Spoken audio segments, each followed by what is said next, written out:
It is a sort of proud privilege for me today to welcome one of the most prominent historians of our time, Professor Aisha Jalal, who has done a wonderful work in her field.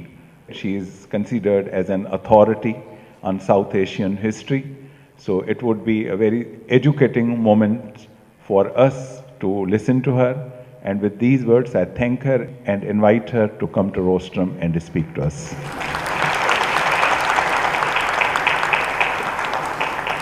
It's a great privilege and honor for me to have been invited to speak at the Sindh Madrasatul Islam. I will try to give you a shorter version of what I do have. So let me begin. In one of the more memorable contemporary recollections of Mahomedali Jinnah, Beverly Nichols, a journalist from the UK, described the lanky and stylishly dressed barrister as the most important man in Asia. Looking every bit like a gentleman of Spain, of the old diplomatic school, the monocle-wearing leader of the All India Muslim League held a pivotal place in the future of India. If Gandhi goes, there is always Nehru or Rajagopalachari or Patel or a dozen others. But if Jinnah goes, who is there? Without Jinnah to steer the course, the Muslim League was a potentially explosive force, thought Nichols, that might run completely off the rails and charge through India with fire and slaughter. It might even start another war. As long as Jinnah was around, nothing disastrous was likely to happen. And so, Nichols quipped, a great deal hangs on the grey silk cord of that monocle.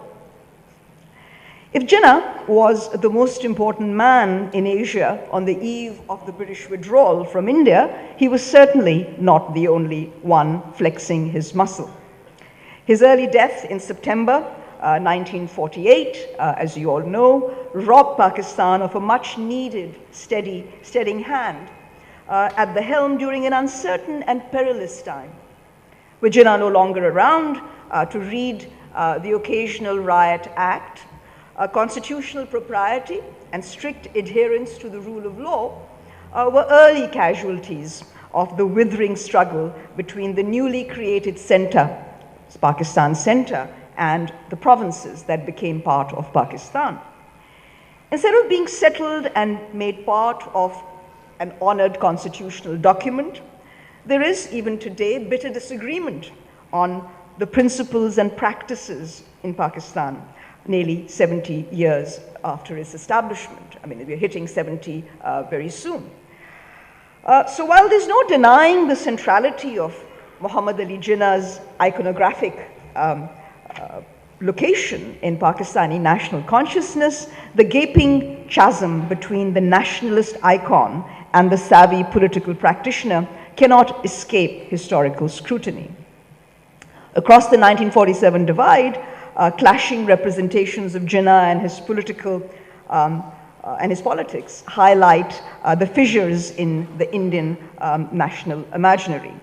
The unanimous rage that exploded as Indian nationalism, whether of the secular or even the communal variety, against Jaswant Singh's book, is indicative of Jinnah's negative standing in the Indian psyche. Left to an adoring following in Pakistan and equally impassioned detractors in India, the clear-headed lawyer who never missed a cue has been reduced to a jumble of contradictions that mostly cancel each other out. Jinnah's demonization in the Indian nationalist pantheon as the communal monster who divided Mother India contrasts with his positive representation in Pakistan as a revered son of Islam, even an esteemed religious leader, a Maulana, who strove to safeguard Muslim interests in India. Misleading representations of one of modern South Asia's leading politicians might not have withstood the test of time if they did not serve the nationalist self-projections of both India and Pakistan. Nations need heroes, and Pakistanis have a right to be proud of their greatest hero. But popular memories, too, need to be informed by some bare facts and ideas. Fed on improbable myths and limitations of the great men's approach to history, Pakistanis have been constrained from engaging in an informed and open debate on whether their country at all merits being called Jinnah's Pakistan after 70 years. Is Jinnah at all relevant, really, to the current predicament of Pakistan? That's the question that I've come here to talk to you about. Even the most approximate answer requires training our sights on matters that most concern Pakistanis: rule of law and a balance between state institutions that is conducive to social justice, economic opportunities, and peaceful coexistence. Fed on state-sponsored nationalist yarns about the past, Pakistanis are at a loss on how to settle matters of national identity and the nature of the state. Should we have a democratic state or an authoritarian state? The debate continues. A secular state or an Islamic state? The dismay, confusion, and disenchantment enveloping the hapless citizenry are reason enough to return to the drawing boards of history to assess Jinnah's contemporary relevance. Or so it seemed to me when I was asked to speak on Jinnah. Other men are lenses through which we read our own minds. One of my favorite American authors, Ralph Waldo Emerson, once said, "But the great man is one who inhabits a higher sphere of thought and keeps a vigilant eye on many sources of error." Though skeptical of approaches to history restricted to studies of great men, it is difficult to disagree with Emerson, who was an ardent expositor of biography, that we can learn from those who are truly great than those making a mockery of being great in our times. Over 30 years of research and writing on Mahomedali Jinnah leaves me in no doubt that the tension between the creator's vision and where Pakistan stands today can help us a great deal in restoring perspective on some of the key challenges confronting us today. In the short time available, I can only highlight Jinnah's continuing contemporary relevance with reference to his commitment to constitutionalism and the rule of law, and with special reference, if I may, to his conception of federalism. The question has special salience for Pakistan, as the constituent units of the Federation have been preparing to take full advantage of the provincial autonomy provisions of the 18th Amendment.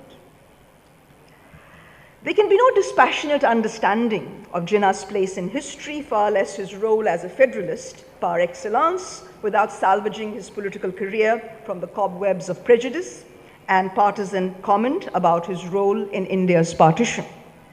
As a politician who had set his sights on wresting power from the British at the center, at the All India Center, Jinnah had to contend with contradictory pulls and pushes of Muslim provincial politics.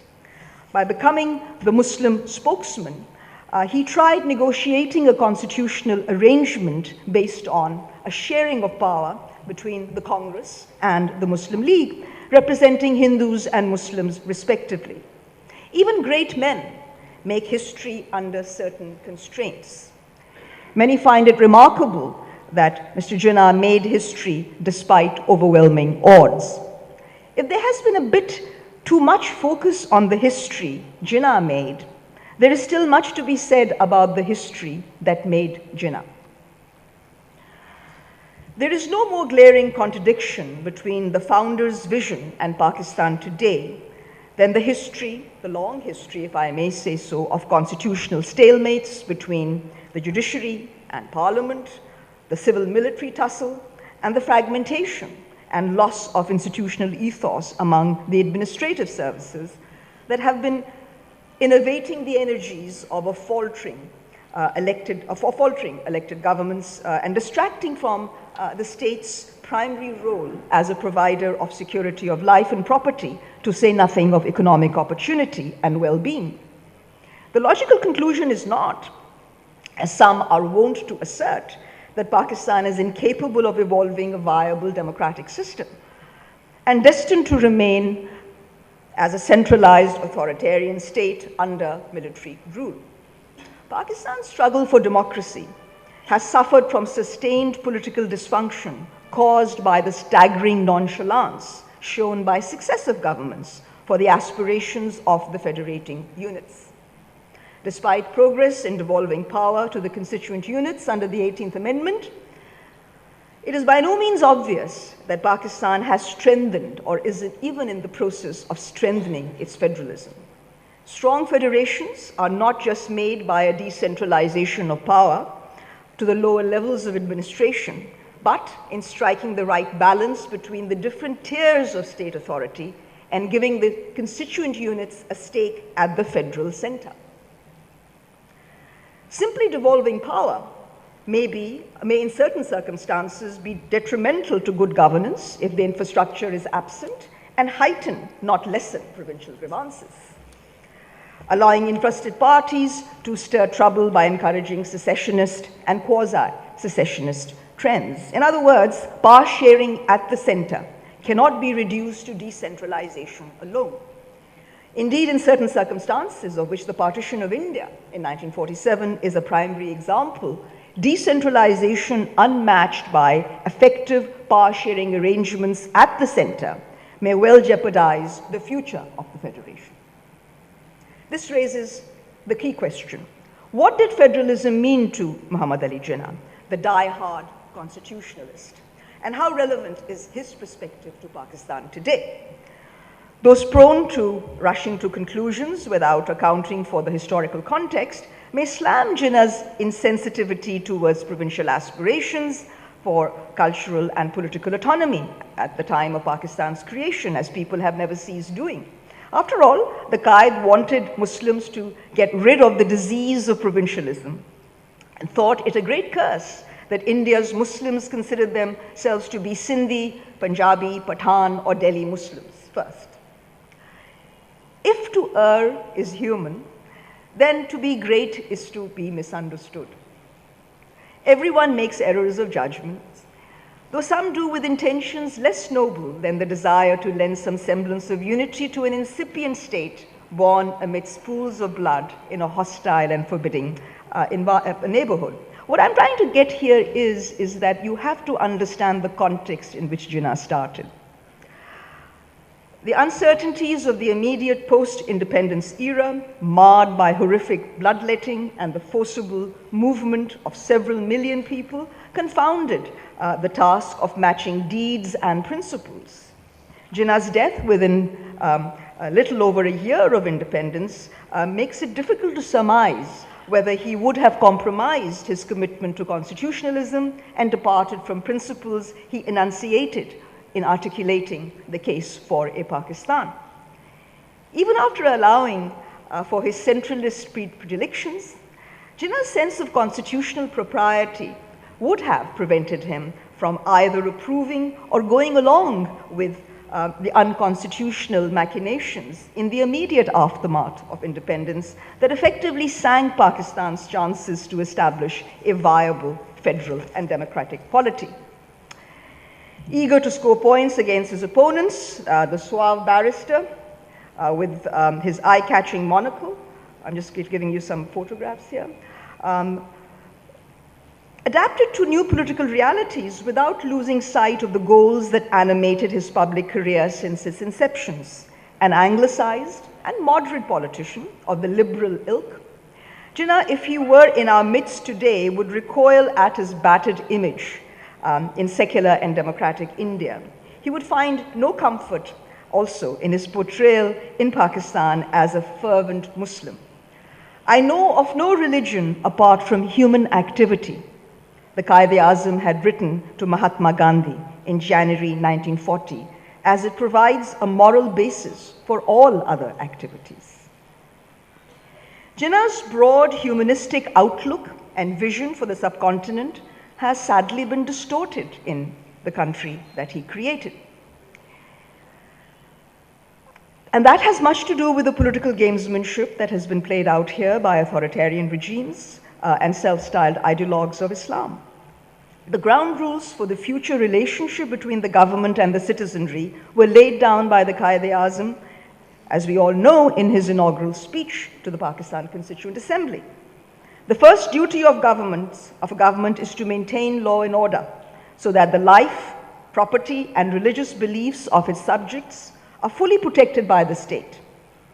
A second pressing issue, and the biggest curse from which India is suffering, Jinnah continued, was the poison of bribery and corruption. We must put that down with an iron hand, he exclaimed, and hoped that adequate measures would be taken by the Constituent Assembly to deal with the problem of corruption. Above all else, the Qaid asserted, if we want to make this state truly great, the state of Pakistan happy and prosperous, we should wholly and solely concentrate on the well-being of the people, and especially of the masses and the poor. Instead of the supremacy of the rule of law that Jinnah advocated and practiced, I'm sad to say that anarchy, or almost a veritable anarchy, prevails in large swathes of Pakistan. Rampant corruption has done irreparable damage to the moral fiber of the society, making a mockery of the relationship between the representatives and the represented. With the Muslim majority itself divided along class, regional, sectarian, and ideological lines, minorities are facing persecution from peddlers of religion or local land mafias exploiting the loopholes in the legal system of a country founded, paradoxically enough, by one of the subcontinent's greatest constitutional lawyers and champions of minority rights.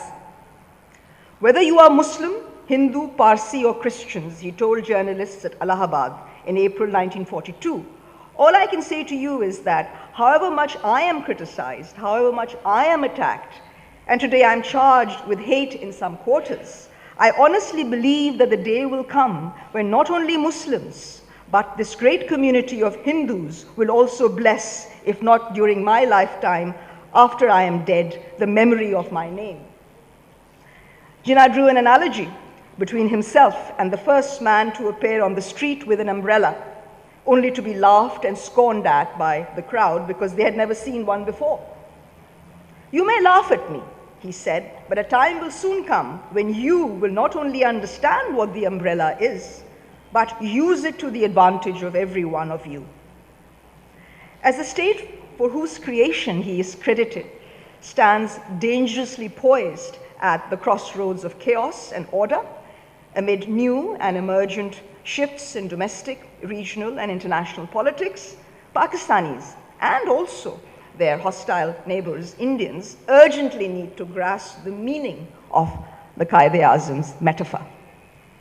The Qaid's prediction that posterity would come to look kindly on the umbrella he had unfurled,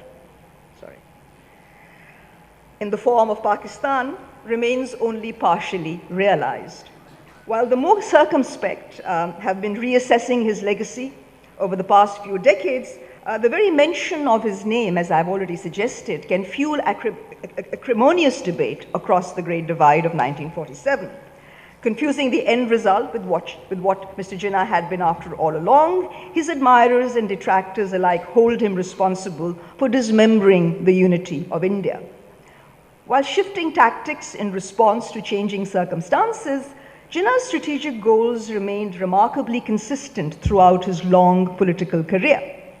The votaries of a unitary and monolithic sovereignty, borrowed ironically and paradoxically enough from the colonial masters, may have politically checkmated the Quaid-i-Azam, but his constitutional insights into the imperatives of forging a new Indian union, once the British relinquished power at the center, resonated much better with a longer South Asian political tradition historically of layered and shared sovereignties.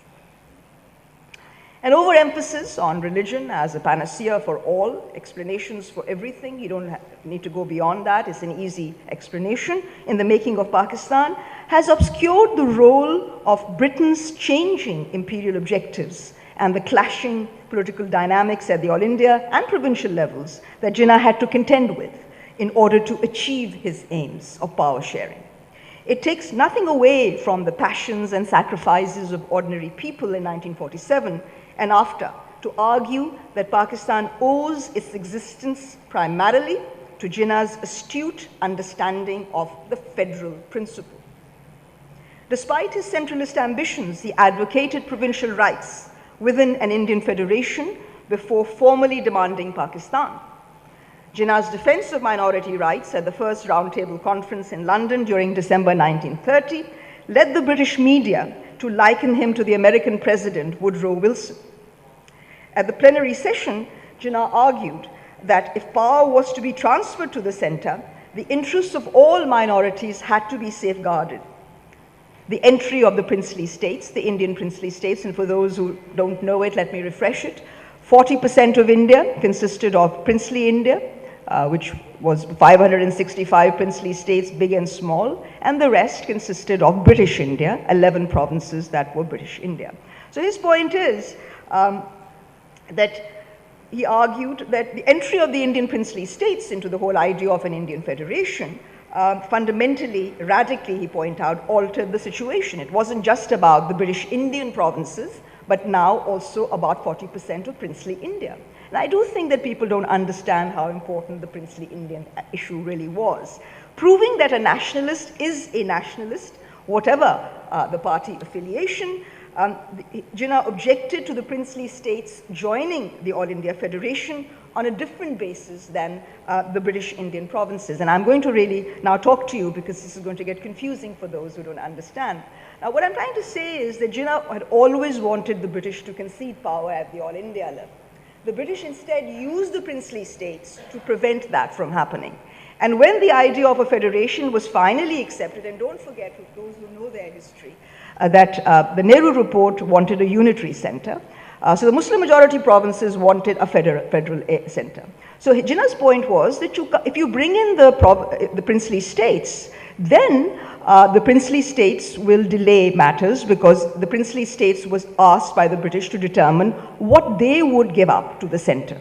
So he said this would take endlessly long, and the British are doing this to just delay sharing power, giving us power at the center, because the British point was that only when 1/2 the princely states on the basis of population came into the Indian Federation would federation become operational, which meant that power had to be, at the center would be delayed. You could have provincial autonomy under the Government of India Act of 1935, but power at the center would have to await the princes coming in. So effectively, Mr. Jinnah built his case for Pakistan on the point that if princely India could determine what powers they were going to give up to the center, well, so too the provinces. You cannot deny that to the provinces either, because the presumption was that princely India could negotiate its way to the center, determining what they'd give up and what they wouldn't, whereas the British Indian provinces had no such choice. And so Jinnah's case for Pakistan was based on the right of the provinces to determine on what basis they would join the All India Center. So that's something that you have to understand. I'm not going to go into the details of his tactics, but he did talk about, he mentioned, for the sake of uniformity, he said that British Indian provinces had to be treated as sovereign states, as in Canada, where provinces retained sovereignty despite surrendering subjects to a federal center vested with residual powers. I think the Americans sitting here would understand that as well, what federation is. We must start with that basis, he argued. So this was his case for Pakistan. He was extremely annoyed with the British for using the princely states to delay the transfer. And so here I would like to just say that he didn't sort of have a lot of support from Muslim majority provinces, especially Punjab, a province that I come from. And their idea was very different. There the Unionists were in power, as you all know, and they wanted strong provinces and a permanent British presence at the All India Center. Mr. Jinnah was an anti-colonial nationalist, and he wanted to be rid of the British. But unfortunately, I mean, even the Aga Khan talked of the United States of South Asia, in which the constituent units of the All India Federation would be sovereign entities that would delegate only limited power to the central government. Now, Mr. Jinnah had always wanted an effective central power, but because he realized that the Congress was wedded to the idea of a unitary center effectively, and he was effectively, the Muslim majority provinces were against it, he went against his own better judgment to advocate the case of the Muslim provinces at the center with the Congress. I'd just like to mention here, because everybody knows about it, in his presidential address at the All India Muslim League session in Allahabad in December of 1930, the great poet and philosopher Muhammad Iqbal, for whom I have enormous admiration, outlined the Punjabi Muslim solution of the religion, region, and nation problem. Democracy of the Western kind was unsuitable for India, where no community, Iqbal argued, was prepared to sink its individuality to form part of a larger whole. Muslims would stake all of their freedom for India if the principle of each group living according to its own culture and tradition was made the basis of that union. And so he proposed consolidating Muslim power, as you all know, in the northwestern regions by amalgamating Punjab, the northwest frontier, Sindh, and Balochistan into a Muslim state. So this was his idea. And of course, you should also know that this idea was not entirely new. It has an earlier history. Theodore Morrison, principal of the Muslim Anglo-Oriental College, had noted the absence of any sense of nationality, and even proposed that you may have to move Muslims from other parts of India to the northwest.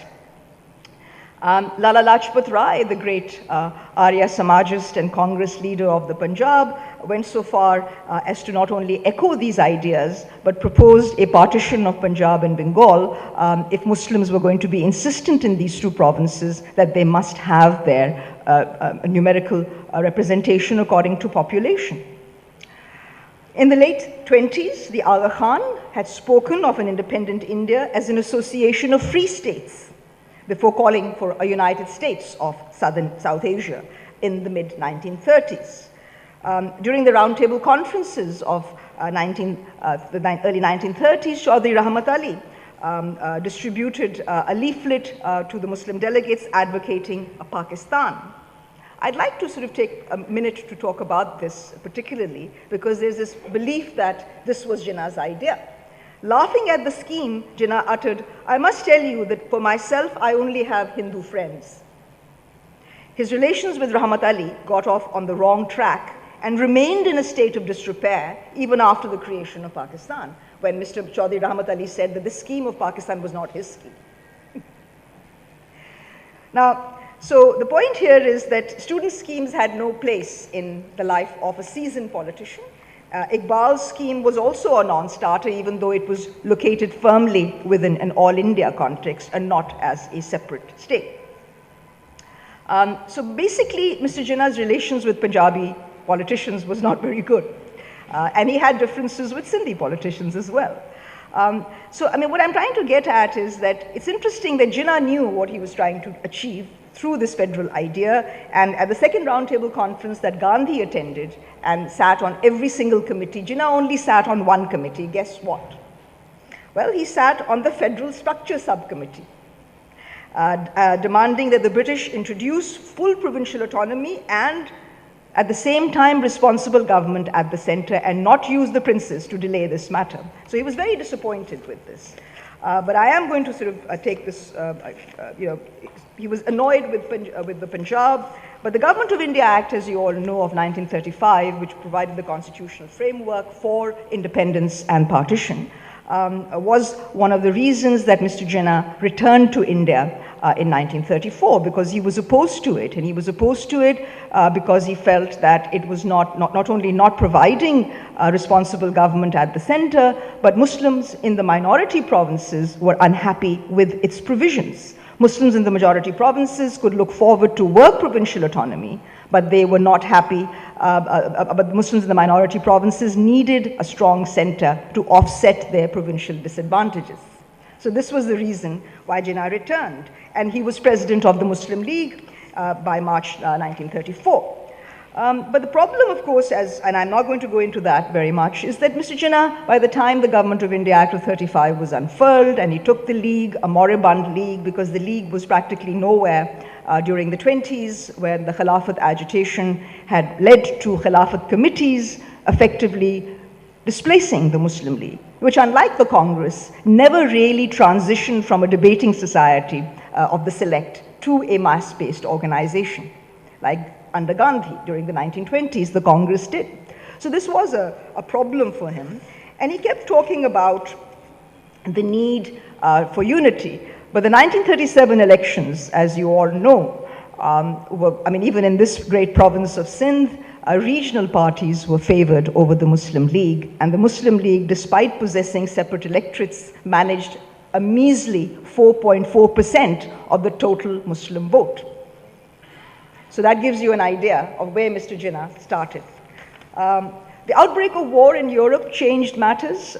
With Congress refusing to cooperate with the British, the Muslim League became important, and Jinnah took the opportunity to make the most of it.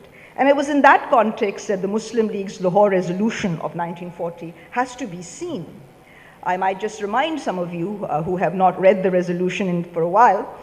The resolution makes no mention of Pakistan, partition, or even a center, whether weak or strong, which is rather an odd omission given the fact that Mr. Jinnah was always concerned about power at the center.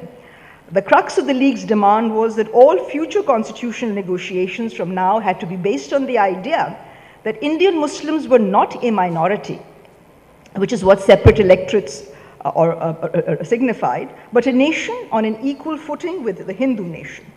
That was his point, because in the family of nations, big and small are equal, and you get around the numerical problem. During the course of the war, he did very well the idea of Pakistan came to appeal to large segments of Muslims, even though the League deliberately did not define the geographical boundaries. What Jinnah was really aiming for after 1940 was a constitutional arrangement that would give Muslims something close to parity at a center, that would be re-established on the basis either of a partnership between two essentially sovereign states, Pakistan representing the Muslim majority provinces, and Hindustan. And please note that Jinnah, until 46, 47, always spoke of Pakistan and Hindustan, not Pakistan and India. He in fact contested until the bitter end Congress's right to call itself India, because as far as he was concerned, Pakistan had to be part of India for it to be called India. The rest was Hindustan, Pakistan and Hindustan. And it was because of this recognition that when the British finally decided that the time had come for them to get out, and I don't have the time to develop the reasons for that, the Cabinet Mission plan for a three-tiered federal arrangement, which I need to show you. I lost all my slides, but this is the Cabinet Mission plan. For a three-tier federal arrangement for India, and with compulsory grouping for provinces at the second tier. So provinces A were the Hindu majority provinces, provinces B were the Northwest Frontier provinces, Northwestern provinces, Punjab, NWFP, Sindh and Balochistan, and provinces C was Bengal and Assam, and the provinces below. So Mr. Jinnah needed this because he wanted to control the provinces before going into the federal center, where the Congress's brute majority would make it impossible for him to achieve his ends in the making of the Constitution. The point I want to make is that, Mr. Jinnah accepted the federal arrangement as opposed to the sovereign Pakistan that was on offer, which was based on divided Punjab and Bengal, or effectively Punjab minus its non-Muslim majority districts of Eastern Punjab, and Bengal minus its non-Muslim majority districts of West Bengal, including Calcutta. Mr. Jinnah had always demanded undivided Punjab and Bengal, and insisted until the end that the principle of the partition of the provinces should not be confused with the principle of Pakistan. That was his point, because he needed these two provinces to negotiate with the Congress, because undivided Punjab and Bengal, and this is something that everybody forgets, if there had been no partition, if you can just dream of that virtual suggestion, which two provinces would have dominated India? Punjab and Bengal, not UP and Bihar. So dividing those two provinces made sense for people who could see benefits. But Mr. Jinnah wanted undivided Punjab and Bengal for Pakistan. So I might also point out to you that it was the Congress that embraced the Hindu Mahasabha's call to partition Punjab and Bengal in March 1947. It was the call of the Mahasabha that Nehru accepted, and on March 8th, the Congress endorsed partition. Jinnah continued objecting to this, but what I also want to point out that the Pakistan he eventually got in 1947 was a Pakistan that he had rejected twice. Once in 1944, when C.R. Rajagopalachari, the veteran Congress leader from Madras, offered him a Pakistan based on a partition of Punjab and Bengal, to which he dismissed, calling it a moth-eaten, mutilated Pakistan.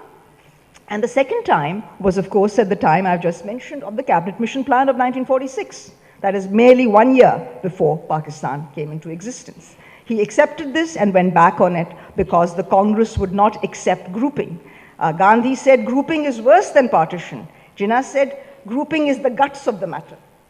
And of course, we all know that Nehru came out and said on July 11th, that who are the British to tell us that the center will be restricted to defense, foreign affairs, and communications?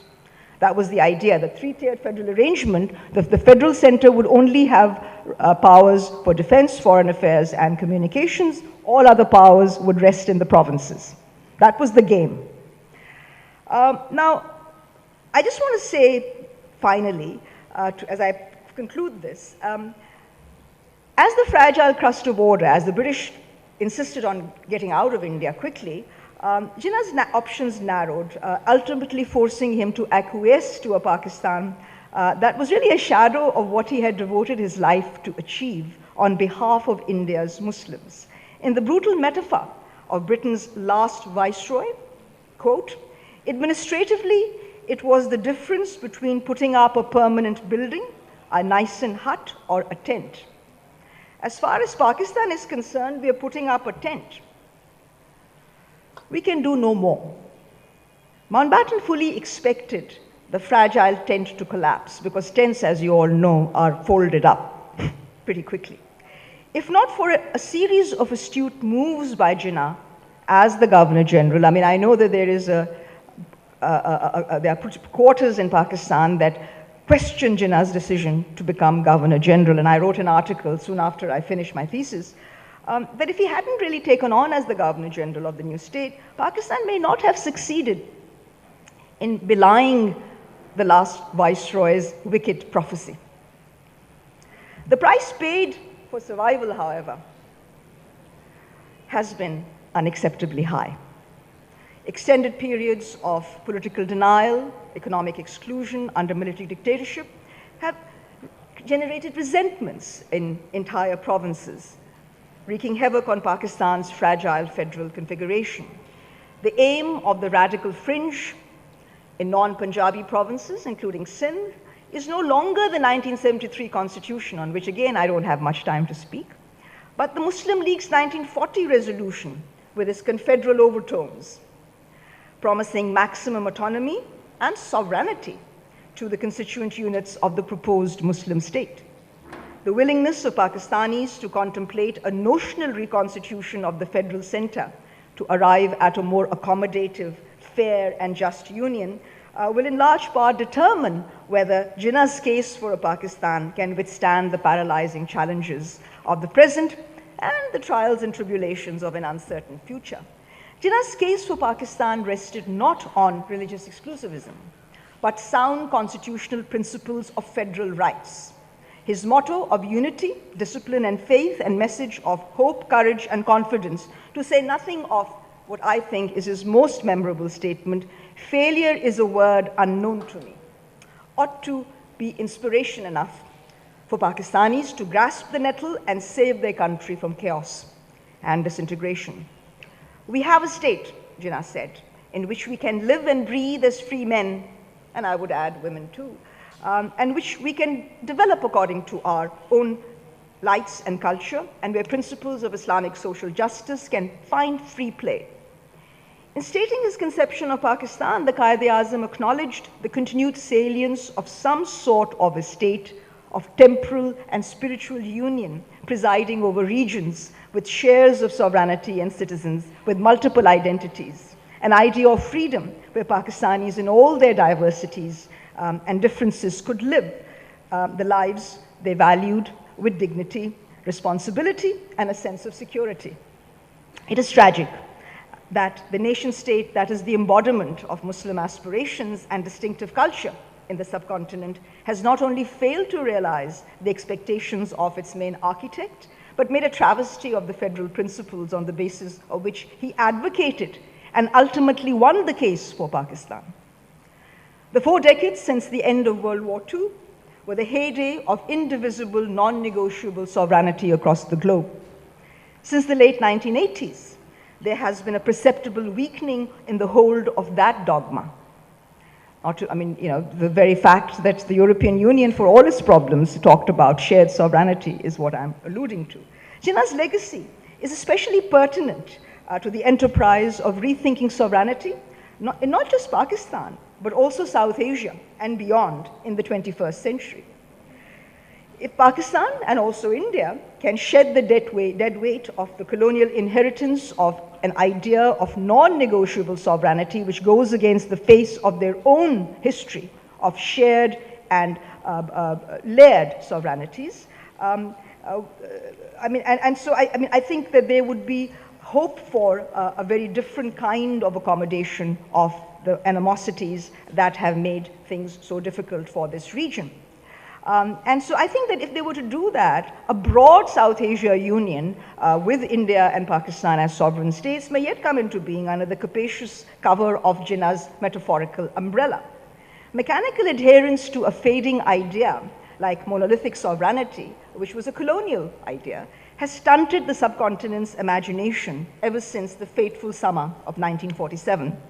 With the Kashmir conflict hanging fire and a war with no foreseeable end raging menacingly in the northwestern parts of the subcontinent, Pakistanis and also Indians desperately need to rustle up the courage and the conviction to use Jinnah's umbrella to the mutual benefit of their poverty-stricken, woefully governed, corrupt and violence-ridden, nuclearized countries. Thank you very much.